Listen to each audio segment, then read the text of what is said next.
All right, let's kick off another deep dive. Today we're taking a closer look at Shadow and Bone, the book that launched Leigh Bardugo's Grishaverse. Okay. And what's interesting is we're not diving into like academic essays or anything. Right. We're going straight to the source, Goodreads reviews, Ah, interesting. I like that, yeah. where readers, they don't hold back. Real talk about the book. Yeah, what I find really fascinating about reviews is that you get like this whole chorus of opinions. Exactly. It's not just one critic saying, this is good, this is bad. You see how the book like actually lands with different people. It's like we're sneaking into a book club I like that, yeah. and listening to everybody's thoughts. Yep. So for those who haven't had the pleasure of reading Shadow and Bone yet, Yeah. it takes us to this war-torn world, Ravka, where we meet Alina Starkov. Okay. Now, she's a soldier, pretty ordinary, or so she thinks, Yeah. until she discovers she's a Grisha. Someone with, the ability to manipulate elements. Whoa, hold on. Like magic powers. Exactly. Like, imagine controlling fire, Oh, okay. wind, even the human body. Whoa, that's intense. It is. And Alina, she's not just any Grisha. She's a sun summoner, possibly the only one who can take down this terrifying thing called the Shadowfold. Hmm. The Shadowfall, that sounds ominous. It is. It's this, like, massive expanse of darkness just tearing the country apart. Okay, so she's like the chosen one, the one to save everyone. You got it. And I bet you can guess what a lot of reviewers said, right? Here we go again, another chosen one story. Bingo. Another orphan protagonist destined for greatness.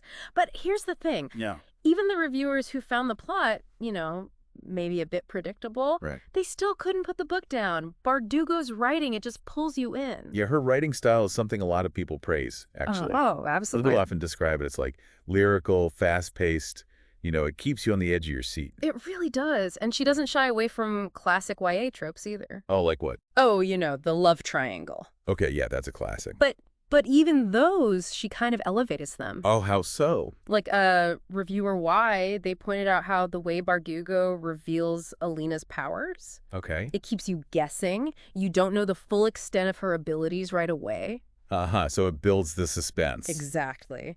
Which, speaking of captivating, Yeah. we got to talk about the Darkling. The Darkling, okay. Now, he's the villain of the story, Right. but so many reviewers were, kind of obsessed with him. I mean, he's a really well-crafted character, right? He is. Like, you're supposed to hate him, but he's so complex. He is. He's powerful, mysterious, a bit of a rebel, honestly. Yeah. There's something kind of attractive about that. Reviewer X actually called him magnetic.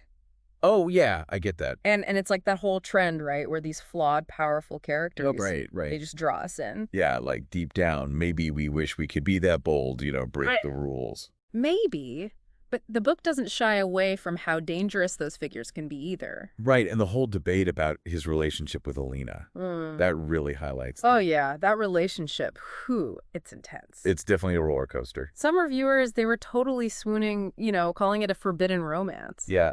Others saw right through it. Oh, really? Straight up manipulation. Yeah. The Darkling using Alina's insecurities to control her. So, like, he's playing her. Totally. And this all ties into like a bigger theme in the book. What's that? The allure of power, how it can blur lines. Even love becomes a weapon in the Darkling's hands.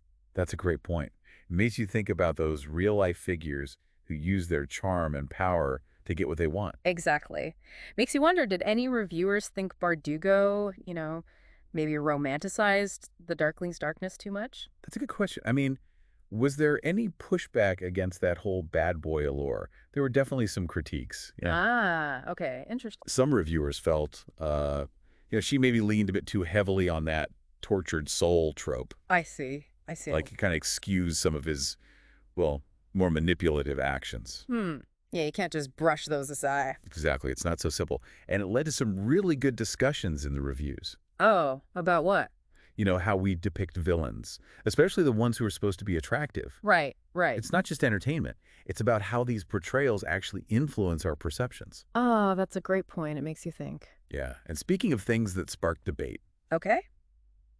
the world that Bardugo creates. Ravka. Yes, Ravka. It gets both praise and criticism. Okay, let's dive into that. So first off, it's heavily inspired by Tsarist Russia. Okay, I can see that. Like everything from the geography to the culture. Right. She even weaves in Russian words and phrases, which for some readers, it was like a total immersion experience. Oh, yeah. They loved feeling transported to a world that felt different, rich. But it also sparked some controversy, right? I remember seeing some heated Goodreads discussions Oh, absolutely, yeah. about cultural representation. Several reviewers, especially those with Russian heritage, they pointed out some inaccuracies. Like what? Like, for instance, reviewer Natalia, she talked about how the traditional drink fuss Okay, yeah. was kind of misrepresented in the book. Oh, really? How so? Apparently, you can't actually get drunk on it. Oh, I see. So it's not like the way it's depicted in the book. Exactly. So that was one specific example.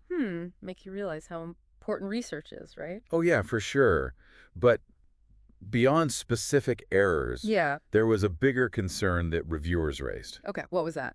They felt like, a complex culture was being reduced to just a few surface-level elements. I see. Like, Bardugo was leaning too heavily on stereotypes, Yeah.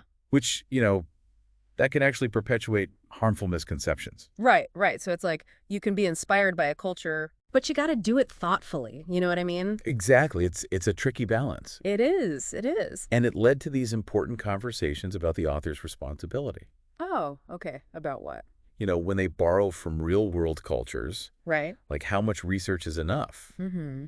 How do you avoid misrepresenting a culture? Right. You don't want to be disrespectful. Exactly. These are questions like every fantasy author should really think about. That's true. So world building, a bit of a mixed bag. It is, yeah. But what about our main character, Alina? Yeah, Alina. How did reviewers feel about her whole journey? Okay, so her character arc, from insecure nobody to, this powerful sun summoner, Right. that was probably the most divisive element. Really? Okay, so what were people saying? Some readers, they totally connected with her initial insecurity and self-doubt, Yeah, makes sense. especially, young women who maybe struggle with similar feelings. Right, right. But then others, they were like, come on, get over yourself, girl. You have magic powers. Huh. I can see this. Like, we've all met that character Totally. who's always whining about their face. Yeah, yeah. When they actually have amazing potential. Right, right. But some reviewers actually argued that that was kind of the point. Oh, interesting. How so? They said that Alina's flaws, they make her more human, more relatable. I see. She's not this perfect heroine. Yeah. She makes mistakes. Okay. She doubts herself even when she's, like, wielding immense power. Okay. That is interesting. And reviewer L actually highlighted a specific moment Oh, what was that? where Alina finally takes charge.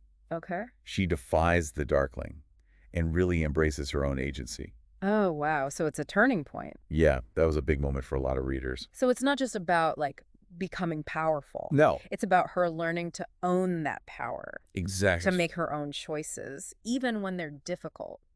And that resonated with a lot of readers, particularly young women, I bet. who, maybe feel pressured to conform to what society expects. Right. Alina's journey is about breaking free from those constraints. Yeah.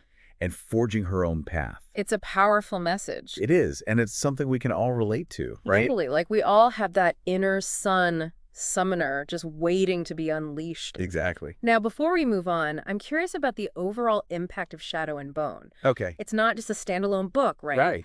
It kicked off this whole Grishaverse craze. It did, yeah. Did they talk about that at all? Many of them did, yeah. Okay, what did they say? The book's success, it basically paved the way for a whole series. Yeah. Spin-offs, even a Netflix adaptation. That's why It really broadened the scope of Bardugo's world. Yeah. And introduced the Grishaverse to a much wider audience. I mean, it's amazing how one book can spark this, like, massive fandom. It really is, yeah. Did they see that coming? It's tough to say. Yeah. But a lot of them did talk about how addictive the book is. Oh, yeah. Like, reviewer Nilufer, she actually mentioned she wished she had read it sooner. Oh, really? So she could have more time to, like, dive into the rest of the series. Right, right. Get lost in the world. Exactly. It's like discovering your new favorite band. Totally. And you just want to binge their entire discography. And Shadow and Bone has that effect on so many readers. It does. It's not just escaping into a fantasy world. Right. It's about connecting with the characters, their struggles, their victories. It's about those human elements. Exactly. So even though it's this fantastical setting, Yeah. Bardugo still taps into something, universal. She does, yeah. Like the themes of self-discovery, facing your fears, Right. choosing between love and power. Those resonate with, like, everyone, no matter your age. And that moral ambiguity, especially with the Darkling. Yeah, the Darkling. It really sticks with you. He makes you think. He does. Which brings us back to, that whole fascination with these powerful but flawed figures. You mentioned earlier, like, some reviewers had mixed feelings about how the Darkling was portrayed. Yeah. What did they think Bardugo could have done differently? Some felt like she could have shown the consequences of his actions more. Okay, yeah. Like, really depict the real-world impact of his manipulation. Right, the actual harm. Exactly. Because it's one thing to have a character who's morally gray, Yeah. but you got to show the weight of their choices. You can't just, like, let him off the hook. Especially when it comes to those themes of, like, abuse or coercion. Yeah, those are serious. Yeah, and a lot of reviewers were sensitive to that. Makes sense. They wanted to see those power dynamics explored more, Right, acknowledge the potential harm. even while acknowledging his allure. Exactly. So as we wrap up our deep dive into Shadow and Bone, I want to leave you with this thought. Right. As you journey into the Grishaverse, Yeah, pay attention to how you react to the Darkling. I like that. What is it about him that pulls you in? Yeah, good question. Is it the power, the mystery, his whole, rebellious attitude? Right. And ask yourself, is that attraction a good thing? That's a great point to consider. Does Bardugo challenge those feelings? Yeah. Or does she maybe unintentionally romanticize them? It's definitely something to think about. It is. And that's it for our Shadow and Bone deep dive. Great discussion. We've explored its familiar tropes, the world building, which had its controversies, and most importantly, the diverse reactions it sparked in readers. It's a book that gets people talking. It does. Now it's your turn to explore the Grishaverse, discover its magic, its dangers, and see what resonates with you. Happy reading, everyone.